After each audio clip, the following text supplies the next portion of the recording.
Gone with the Wind by Margaret Mitchell. So I had never read this as a kid in school or growing up or as an adult to this point. And I had actually never seen the film in its entirety, probably because it was 3.5 hours long. But besides like a few little 5-minute spots here and there, or bits that I had seen referred to, because I mean, who hasn't seen, bits from Gone with the Wind referenced in other shows? But besides that, I hadn't seen it. So I've read the book, 1,000 pages. I've seen the film now, and I have thoughts. So the bad stuff. So basically, when I picked this book up, I knew that, with the whole Southern thing, Civil War, that there would probably be a little bit of racism involved, but I was not expecting the level that it did have. It was quite shocking to the point where, I was sometimes embarrassed to be out at a cafe reading this book and wondering, what the heck people were going to think of, like, oh my gosh, why are you reading such an incredibly racist book? But I persisted with the book, and I finished it because I wanted to understand. It's been part of American culture, this book, and still quite an influence on American culture. And sort of this Southern romanticized version and glossed over version of what that life is down like there, and the version of the Civil War, the Lost Cause version. I might point out, this completely glamorized version of what happened in the Civil War. But anyway, yeah, so I was not expecting how bad it was, and there was the misogyny, how women were treated, and the toxic relationships involved between Rhett and Scarlett, because obviously it wasn't that, in my opinion, it wasn't that very healthy of a relationship. Borderline abusive, but I do understand, it was a different time period, and with books like Wuthering Heights, which it could also be sort of toxic, that kind of thing.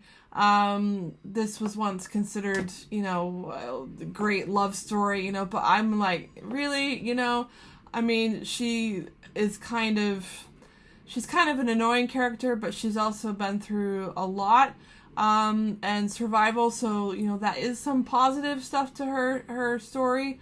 And this book there is a lot of strong female characters, which I did like, but, there is that, I don't know, it's so heavy in the racism and, the depiction of black people and, all this problematic stuff that it kind of can get overburdened with some of the positivity in the book.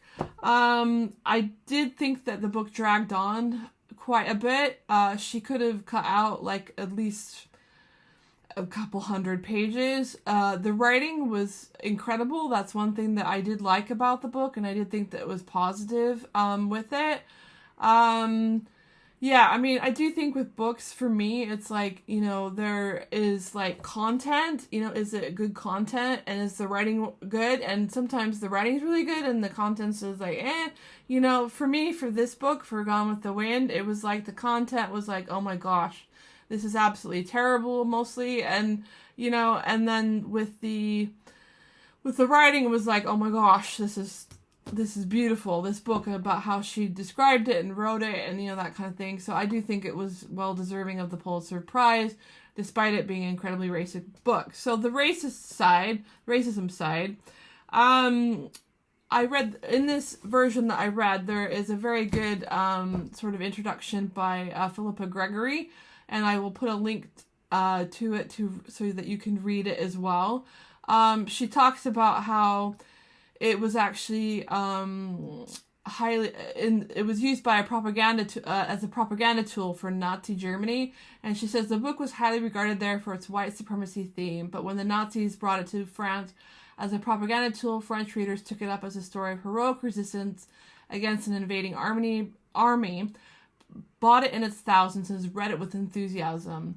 The occupying regime, concerned that the book was fostering resistance, banned it, and subsequent pirate copies were traded on the black market. The Nazis read it as Mitchell had intended, a celebration of white supremacy, but the French understood it as it had turned out, a celebration of resistance and freedom. So when I read that in her introduction, I thought that was very interesting, that a book would start one way and sort of unintentionally end up as another way, which I'm not sort of downplaying, the racism, because it was like really bad, but yeah, I do, I mean, Gone with the Wind is like one of these sort of cultural things that you hear about as an American.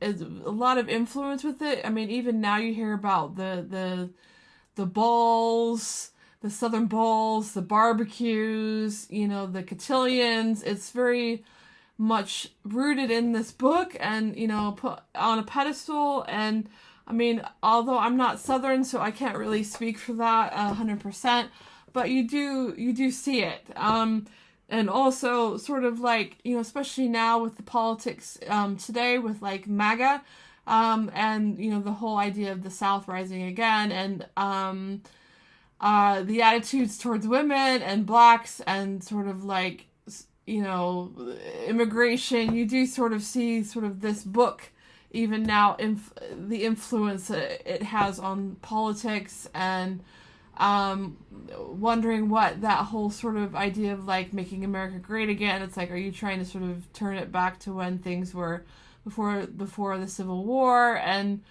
it does make you wonder. So there's all that. Yeah, I mean, I did like the book, but I didn't like the book. There was a lot of emotions there.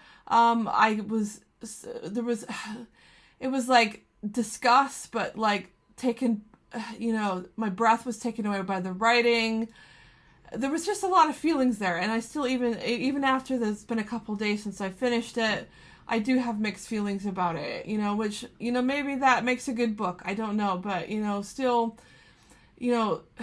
hitting those uncomfortable parts in inside as well, because, I mean, the book made me very, very uncomfortable, which I think is a good thing. I don't think that, books like this should just be edited out and sort of made sanitized version of like, all hunky-dory, because it was not written hunky-dory. And it's like, I think that people need to sort of learn things, and learn from the past, and sort of acknowledge that, things were like this, and people's behavior was like this, and books were written like this. And I know that I have learned from it, from reading it, and feel like, I don't know. I'm glad that I read it. You know what I mean? Is it my favorite book? Hell no. That kind of stuff.